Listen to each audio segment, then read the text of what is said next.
भला हुआ मेरी माला टूट गई, मैं राम भजन से छूटी। भला हुआ मेरी माला टूट गई, मैं राम भजन से छूटी। मेरे सिर से टली बला, भला हुआ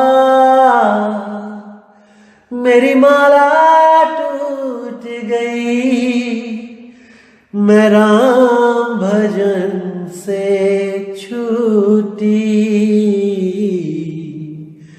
मैं राम भजन से छूटी। नमस्कार मेरे भाइयों, मालिक से मैं हमेशा यही अरदास करूंगा कि आपका विवेक इतना बढ़े, इतना बढ़े, इतना बढ़े कि ऐसी कोई चीज ना रहे जो आपकी समझ में ना आए। मेरे बिना भी, जब मैं ना भी रहूं तब भी ये विवेक हमेशा आपके साथ रहेगा और हर चीज में आपकी मदद करेगा, हर वाणी को समझने में आपका साथ देगा। इसलिए मैं केवल यही चाहता हूं कि आप सब मेरे भाइयों का विवेक इतना बढ़ जाए कि कोई भी जो आज के संत महात्मा जो आपने देखे हैं, जो केवल भ्रमित करके आप लोग का गलत यूज करते हैं, वो ये काम ना कर पाए। आपको कोई भ्रमित कर ही ना पाए वाणियों का नाम लेके। मैं ऐसा भेदी बना देना चाहता हूं आपको कि हर चीज आपके पास हो, हर चीज आपको पता हो। क्योंकि मार्केट में जब भी कुछ लेने जाया जाता है तो उस चीज के बारे में पूरी नॉलेज होनी चाहिए, ताकि आप धोखा ना खा जाओ। जैसे आप किसी छोटे बच्चे को मार्केट में आपने भेजा भिंडी लाने के लिए, तो वो दुकान पे जाके कहीं पे भी लेगा भिंडी, तो दुकानदार कभी नहीं कहेगा कि हमारी भिंडी जो है खराब है, हमारे पास जो सब्जी है वो भिंडी खराब है। नहीं, वो कहेगा ले जा, बढ़िया है, अच्छी है।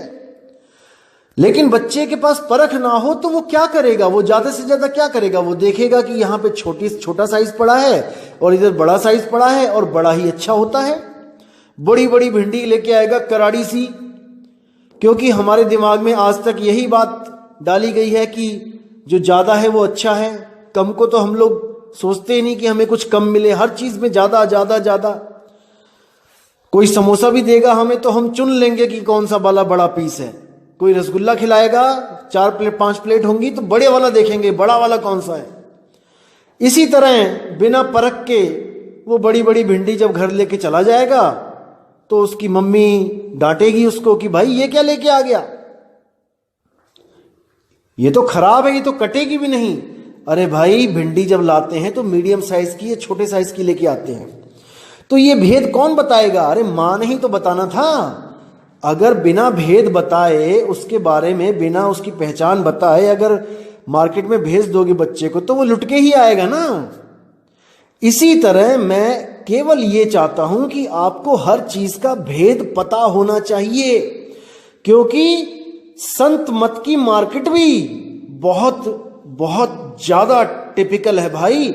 इतना आसान मत समझ लेना इसको कि जैसे कहते हैं अरे कहीं भी जुड़ जाओ, अरे कोई भी नाम ले लो, अरे कोई भी गुरु धारण कर लो, होना चाहिए बस गुरु। अरे नहीं भाई, केवल और केवल सतगुरु होना चाहिए, और जिसके पास सतनाम हो वो गुरु धारण करो। सतगुरु सोई सतनाम बतावे, और बाकी गुरु कोई काम ना आवे।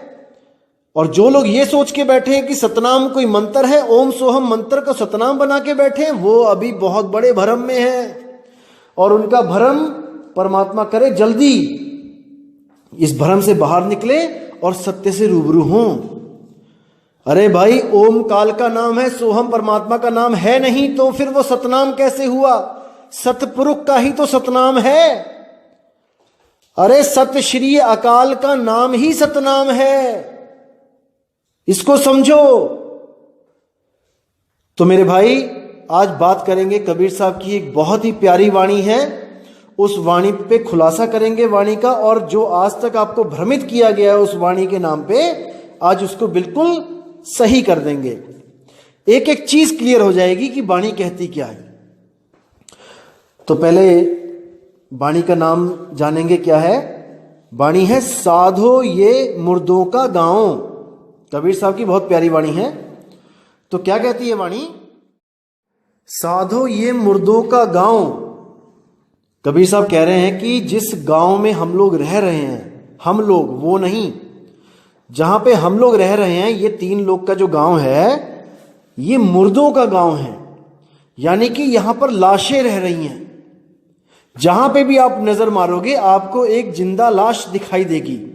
जिंदा लाश का मतलब क्या है कि एक शरीर दिखाई देगा जो है तो लाश, लेकिन केवल और केवल जीव के सटे होने के कारण, उस आत्मदेव के सटे होने के कारण ये आपको जीवित दिखता है कि जैसे ये जिंदा है। देखो सांस ले रहा है, देखो चल रहा है, देखो पलके झपक रहा है, देखो खा रहा है, पी रहा है। ये लाश केवल तब तक जिंदा है भाई जब तक आत्मदेव का साथ है, जब तक सुरती में इसमें खेल रही है। और जैसे ही सुरती निकल जाएगी, ये एक लाश की ढेरी जमीन पे गिर पड़ेगी। तो क्या कहते हैं? साधो ये मुर्दों का गांव, पीर मरे पैगंबर मरी हैं जिंदा जोगी। कि बड़े बड़े पीर औलिये यहां पे आए, बड़ा बड़ा प्रचार किया उन्होंने, बड़ी बड़ी संगतें इकट्ठी करी, लेकिन वो भी मारे गए, कोई नहीं बचा। पीर मरे पैगंबर मरी हैं जिंदा जोगी। ऐसे ऐसे जोगी, भोले शंकर जैसे, पतंजलि योगी जैसे बड़े बड़े ऋषि मुनि जो योग करते थे, श्वासों की साधना करते थे, श्वासों को रोकते थे ताकि श्वासा खर्च कम हो और हमारी उम्र बहुत लंबी हो जाए, तो वो भी नहीं बचे। वो भी सब इस दुनिया को छोड़ के अपने अपने धाम को चले गए। फिर कहते हैं राजा मरी हैं, प्रजा मरी हैं वैद और रोगी। क्या राजा, क्या प्रजा, क्या डॉक्टर, क्या मरीज, सब के सब मरेंगे, सब मरेंगे, क्योंकि ये साधो ये मुर्दों का गांव, ये गांव ही मुर्दों का है भाई। यहां पर अगर कोई सोचता है कि मैं जीवित हूं या मैं जीवित रहूंगा, तो ये एक भ्रम है भाई, सपना है, बहुत जल्दी टूटने वाला है। इसलिए इस सपने के टूटने से पहले पहले उस सत्य को जान लो, ताकि जब ये सपना टूटे तो तुम्हारी सुरती उस सत्य में समा जाए, उस सतनाम में समा जाए, उस सतपुरुष में समा जाए, उस सार शब्द में समा जाए, जिससे आपको दोबारा किसी सपने में ना जाना पड़े। नहीं तो आपको बार बार यही सपना आएगा और बार बार एक जीवन में आओगे और बार बार मर के महादुख पाओगे। तो इसको समझो। आगे क्या कहते हैं? चंदा मरी है, सूरज मरी है धरनी आकाशा, और 14 भुवन के चौधरी मरी हैं, इन्हू की क्या आशा। यानी कि चंदा, सूरज, ये जितने भी हैं, धरती, आकाश, ये सब ये एक दिन खत्म होंगे, क्योंकि ये एक दिन ऐसा था जब नहीं थे, और जो पैदा हुआ है वो उसका तो नाश होना ही होना है। केवल आत्मदेव के सिवा हर चीज पैदा होती है भाई। ये ब्रह्म भी पैदा होता है, निराकार भी पैदा होता है। उस आत्मदेव के अलावा हर चीज मरेगी, कोई बचाने वाला नहीं है। साइंस भी कहती है कि धीरे धीरे धीरे चांद और सूरज, ये सब इनकी उम्र घट रही है। एक दिन ऐसा आएगा जब ये भी नहीं होंगे। कई अरबों खरबों तारे जो कभी अस्तित्व में थे, आज वो नहीं हैं। कई ऐसे डायनासोर, ऐसे प्राणी जो यहां पे धरती पे थे, आज वो नहीं हैं। धीरे धीरे धीरे हर चीज बदल जाती है, हर चीज खत्म होती है, सिवाय आत्मदेव के। वो अजन्मा है, वो शाश्वत है, उसकी खोज करनी है। फिर कहते हैं 14 भुवन के चौधरी मरी हैं, इन्हू की क्या आशा। 14 भुवन के चौधरी कौन? 7 स्वर्ग और 7 नरक। इन 14 भुवन के चौधरी ये भी एक दिन मरेंगे। इनकी क्या आस करूं मैं? नहीं, साधो ये मुर्दों का गांव, साधो ये मुर्दों का गांव। अब कहते हैं 9 हूं मरी है, 10 हूं मरी है सहसे 88 और 33 कोट देवता मरी हैं बड़ी काल की बाजी। 9 हूं मरी हैं यानी कि 9 अवतार जो दुर्गा माता के थे, 9 शक्तिपीठ। ये भी कहते हैं कि ये भी इस दुनिया में आए, अपनी लीला रची और इस दुनिया को छोड़ के चले गए। वो भी नहीं टिक पाए हमेशा के लिए। आज उनकी केवल मूर्तियां हैं, वो नहीं हैं। 10 हूं मरी हैं, जो 10 अवतार हुए हैं वो भी एक दिन मरेंगे। सब आए यहां पर, अपनी अपनी लीला रची और यहां से सब चले गए। 9 हूं मरी हैं, 10 हूं मरी हैं सहस 88। सहस 88 ऋषि मुनि आए, वो भी अपना अपना कर्म करके इस दुनिया से चले गए। आगे कहते हैं 33 कोट देवता मरी हैं और बड़ी काल की बाजी। आप गीता का जो 11वां अध्याय पढ़ेंगे, उसमें जब विराट रूप दिखाया गया अर्जुन को, तो उसमें देखिए क्या लिखा है। अर्जुन कहता है, हे महाराज, आपके बड़े बड़े दांत, बड़ी बड़ी आंखें, मुंह खुला हुआ, इनको देख के मैं भयभीत हो रहा हूं महाराज, मुझ पर दया करो, आप कौन हो? तब वो बोला कि मैं कालों का काल महाकाल हूं। और अर्जुन जब वहां पे गवाही देता है कि मैं आपके मुंह के अंदर बड़े बड़े ऋषि मुनियों को, देवी देवताओं को प्रवेश करता हुआ देख रहा हूं और आप उनके सिरों को चूर्णित कर रहे हैं, चूरा बना रहे हैं, खा रहे हैं। तो उसी की गवाही देते हुए कबीर साहब यहां पे लिख रहे हैं कि 33 कोट देवता मरे हैं और बड़ी काल की बाजी। वो जो काल है वो किसी को नहीं बख्शता। यहां पे कोई भी अमर नहीं है, नहीं है, नहीं है। अगर कोई अमर होता तो आज भी वो यहां पे हमें दिखाई दे रहा होता। युगों युगों से कोई भी अमर नहीं हुआ। हां, एक काम जरूर हुआ है कि उम्रें लंबी हुई हैं। कुछ लोग आप देखोगे जो द्वापर में भी दिखेंगे आपको कहानी में, और त्रेता की कहानी में भी आपको दिखाई देंगे, जैसे परशुराम हैं। तो ये लोग सिद्ध साधक होते थे और ये लोग जो हैं ये वैज्ञानिक होते थे, ये केमिस्ट्री पे बिलीव रखते थे और इन्होंने कुछ तत्वों के द्वारा उनकी जो एटॉमिक संरचना होती थी उस पे वो लोग रिसर्च करते थे और उनके द्वारा लिखे हुए बड़े बड़े ग्रंथ आज भी यहां पे मौजूद हैं। कोई अमेरिका ले गया, कोई जापान ले गया और वो लोग इस पे सर्च कर रहे हैं, रिसर्च कर रहे हैं। मुझे एक भाई मिला जब मैं भ्रमण पे था, तो आगरा का रहने वाला है वो, और वो मरकरी पे रिसर्च कर रहा है कि मरकरी के द्वारा ऐसा केमिकल बना रहा है वो, जिसको यूज करने के बाद जितनी उम्र मरकरी की होती है उतनी ही उम्र इंसान की हो जाएगी। लगे हुए हैं सब। ऋषि मुनियों ने सोने के साथ, सोने का उसको जला के भस्म बनाया और उससे वो कई कई युगों तक जीवित रहे, कई कई सालों तक, हजारों वर्षों तक जीवित रहे। तो ये सब केमिस्ट्री है भाई। ये शरीर भी तत्व है, केमिकल से बना है, और वो भी तत्व है, केमिस्ट्री से रिलेटेड है। तो वैज्ञानिक तौर पे वो लोग कई कई हजार साल रहे, लेकिन अमर यहां पे कोई नहीं हुआ, कोई नहीं हुआ। लेकिन आत्मा सबकी अमर है। एक चूहे की, बिल्ली की, कॉकरोच की भी अमर है भाई। उसको कोई नहीं मार सकता, उस जीव को कोई नहीं मार सकता। वो हमेशा के लिए जीवित है। बस भ्रम है उसको कि हाय मैं मर गया, बस भ्रमता फिर रहा है। उसी भ्रम को तोड़ने के लिए सतगुरु बंदी छोड़ इस दुनिया में आते हैं और अपना नाम नहीं जपवाते कि मेरी पूजा करो, जैसे बाकी जितने भी आते हैं यहां पे सब यही कहते हैं, तू मेरी शरण में आ जा, तू मेरी शरण में आ जा।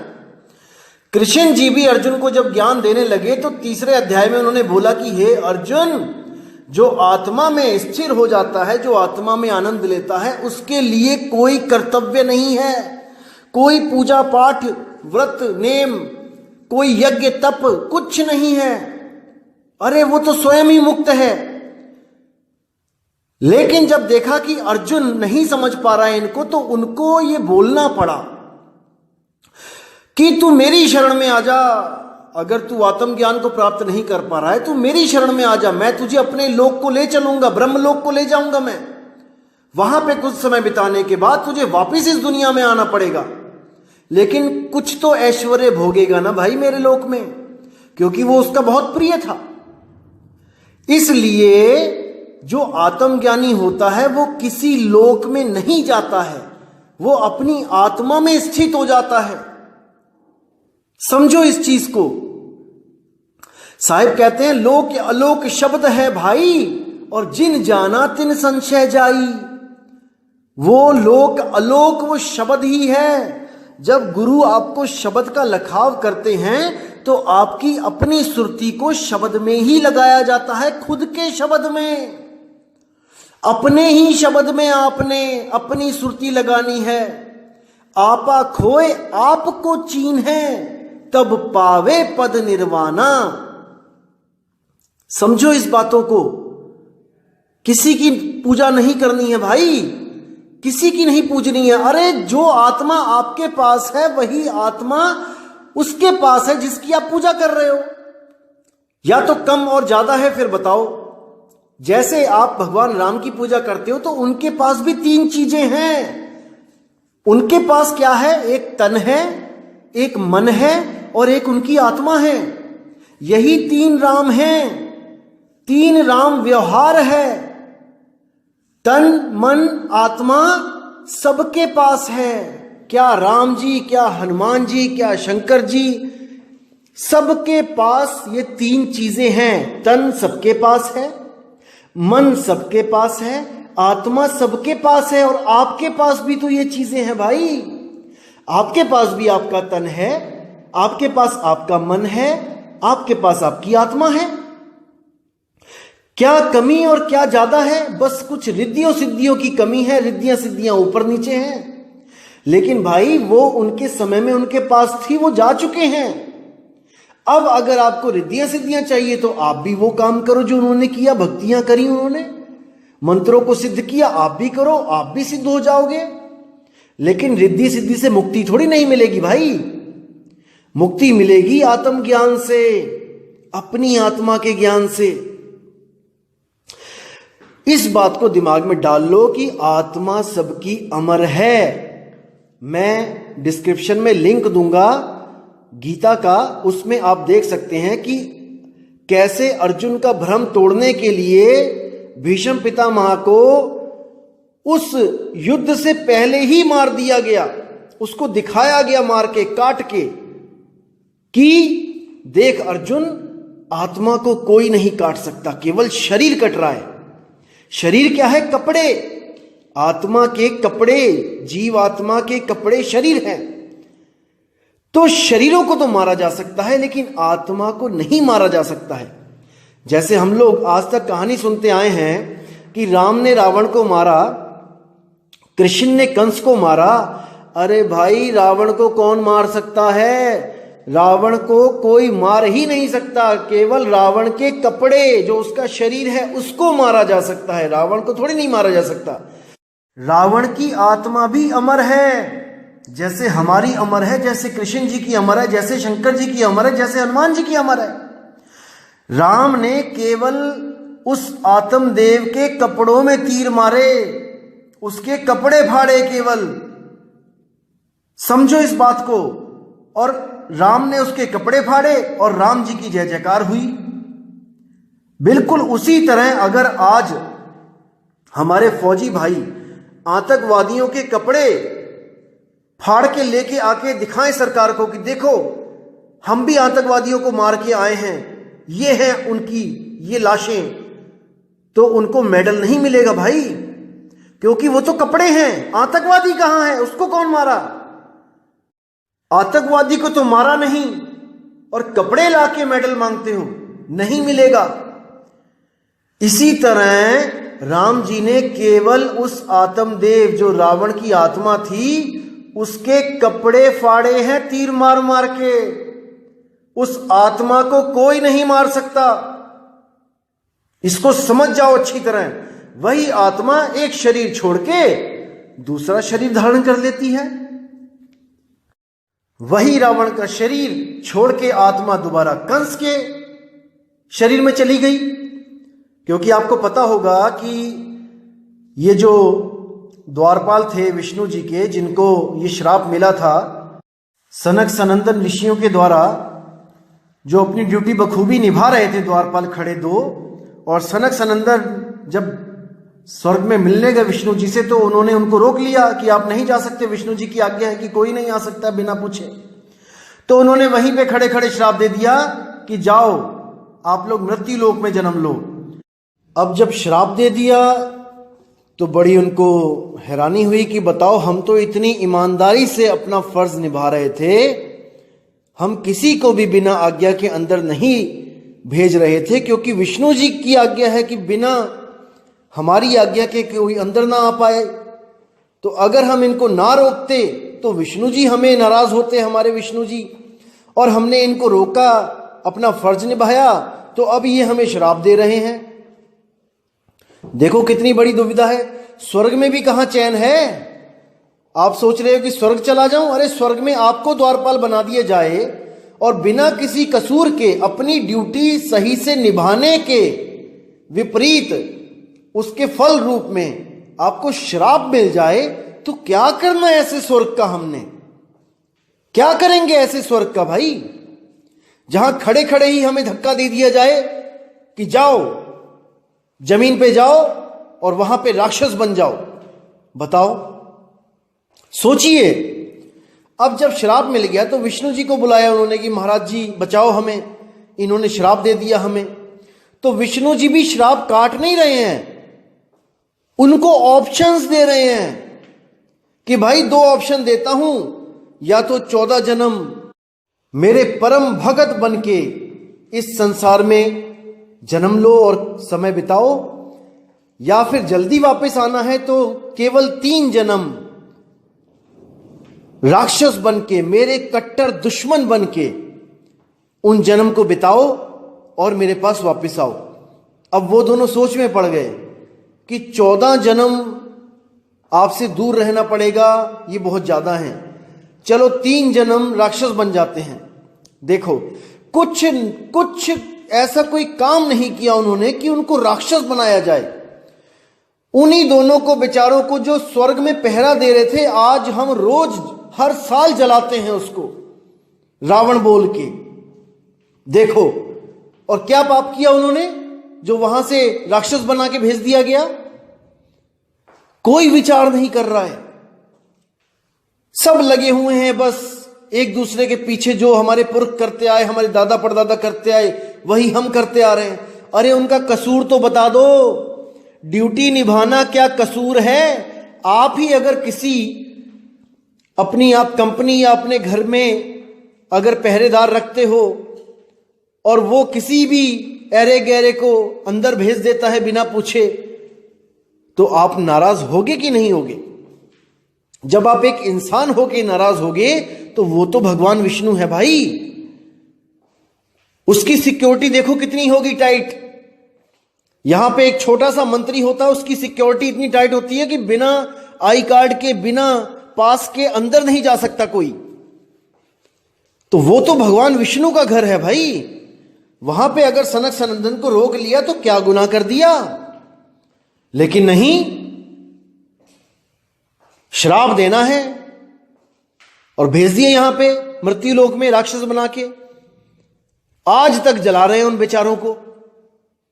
क्या मिल गया उनको स्वर्ग में जाके। तो भाई इसीलिए कहते हैं, कबीर साहब इसीलिए बोलते हैं कि स्वर्ग नरक ये दोनों बेड़ी, और एक लोहे एक कंचन केरी, पुण्य करोगे स्वर्ग में चले जाओगे, पाप करोगे नरक में चले जाओगे। दोनों जगह धक्के हैं, कहीं भी चैन नहीं मिलने वाला। केवल और केवल चैन कहां है, अपनी आत्मा में स्थित हो जाओ। अगर अपनी आत्मा में स्थित हो गए, फिर किसी में इतनी ताकत नहीं जो आपको भटका सके, आपको दोबारा गर्भ में डाल सके। नहीं डाल सकता, नहीं डाल सकता कोई भी। तो अगर आपको कोई मारता भी है तो आपके केवल वो कपड़ों को फाड़ सकता है, कपड़ों को काट सकता है, आपको नहीं काट सकता। जैसे यही दो द्वारपाल जब दो भाई बन के आए, हिरण्यकश्यप और हिरण्याक्ष, तो वराह अवतार लेके विष्णु जी ने क्या किया, इनके कपड़े फाड़े। कपड़े यानी शरीर, शरीरों को फाड़ दिया, खत्म कर दिए शरीर। आत्मा को नहीं मार पाए, क्योंकि आत्मा को मारने की ताकत किसी में नहीं है, किसी में नहीं है। तो जब इनके कपड़े फाड़े तो कपड़े तो गिर गए जमीन पे। अब वही दोनों आत्माएं अलग शरीर धारण करके, वही जीवात्माएं दूसरे शरीर में प्रवेश कर गईं। अब वही कौन बने, रावण और कुंभकर्ण। और तब राम जी फिर आए, विष्णु जी अवतार लेके आए राम का, और अपने ही द्वारपालों को, अपने ही उन वर्कर्स को दोबारा मारा, फिर उनके कपड़े फाड़े और उनकी आत्मा फिर किसी और शरीर में प्रवेश कर गई। वो कौन सा शरीर आगे, कंस और शिशुपाल का। युग चेंज हुआ, वही आगे कंस और शिशुपाल बन के आ गए, और फिर कृष्ण अवतार लेके उन्होंने फिर उनके कपड़े फाड़ दिए। अब वो दोनों आत्माएं वापस अपने स्वर्ग में पहुंच गईं। अभी कोई गारंटी नहीं है कि वो वहां पे कितने वर्ष रहेंगी, कितने युग रहेंगी। उनको दोबारा भेज दिया जाएगा रावण बना के। क्या कर लेंगे वो, गुलाम हो गए हैं, गुलाम। दोस्तों, गुलाम नहीं है हम सोहम सत्य कबीर हैं। समझो इस चीज को, हम सोहम हैं।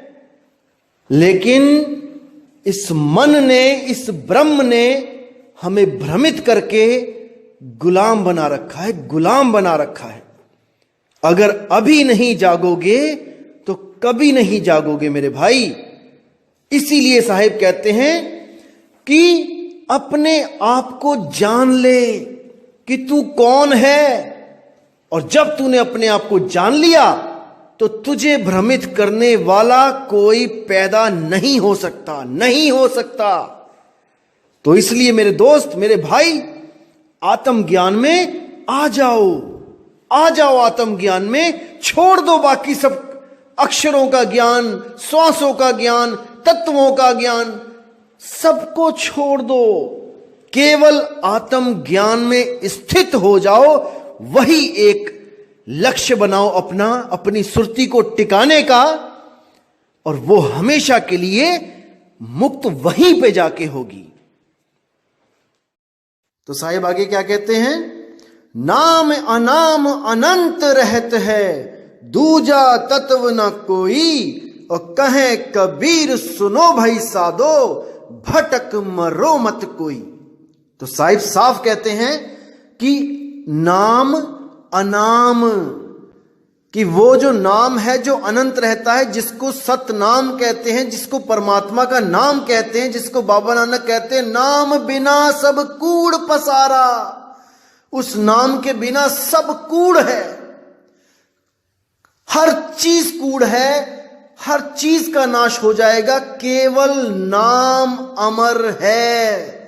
इसलिए बोला जाता है राम से बड़ा राम का नाम। राम चले गए लेकिन राम का नाम हमेशा हमेशा रहेगा। इस वाले राम का नाम मत समझ लेना जो ये 52 अक्षर वाला है, ये नहीं वो राम का नाम। ये तो तब खत्म हो जाएगा जब पढ़े लिखे इस दुनिया से चले जाएंगे। अनपढ़ होंगे तो वो तो राम भी नहीं जानते कि राम कैसे लिखा जाता है। ये जो नाम है ये पढ़े लिखों का मतलब का नाम है। ये जो पढ़ गया वो राम राम कर रहा है। जिसने पढ़ लिया किताबों में से राम, उसने निकाल के जपना शुरू कर दिया। जो पढ़ ही नहीं सकता, उसके सामने पूरी रामायण रख दो, उसको बोलो कि राम का नाम ढूंढ के दिखाए कि कहां पे लिखा है, नहीं ढूंढ पाएगा वो। तो भाई ये वो राम का नाम नहीं है जिसके लिए साहिब कहते हैं कि नाम अनाम अखंड रहत है। वो नाम क्या है? वो आत्म तत्व है, वो आत्म तत्व है। तो साहिब कहते हैं नाम अनाम अनंत रहत है, दूजा तत्व न कोई। उस आत्म तत्व के अलावा जितने भी तत्व हैं वो सब खत्म हो जाएंगे, क्योंकि उन्हीं तत्वों से तो शरीर बने हैं मेरे भाई। राम जी का शरीर, हनुमान जी का शरीर, कृष्ण जी का शरीर, मेरा शरीर, तेरा शरीर, सबका शरीर उस 5 तत्व से बने हैं और वो अविनाशी नहीं है। इसको समझना है, वो अविनाशी नहीं है, इसलिए वो पूजा योग्य नहीं है। अविनाशी है आत्मा। आत्म राम की पूजा करो। जब तक ना पूजोगे आत्म, तब तक ना पूजो परमात्म। जब तक उस आत्म राम की पूजा नहीं करोगे, जब तक उस परमात्म राम की पूजा कर ही नहीं सकते, कर ही नहीं सकते, क्योंकि पता ही नहीं चलेगा वो है कैसा। पूजेंगे तो बाद में, पहले पता तो लगे कि पूजा करनी किसकी है। तो आगे कहते हैं कि कहे कबीर सुनो भाई साधो, भटक मरो मत कोई। कि मेरे भाई, आप हिंदू हो, मुसलमान हो, सिख हो, ईसाई हो, कबीर पंथी हो, नानक पंथी हो, घीसा पंथी हो, दादू पंथी हो, कोई भी पंथी हो, इससे कोई फर्क नहीं पड़ता।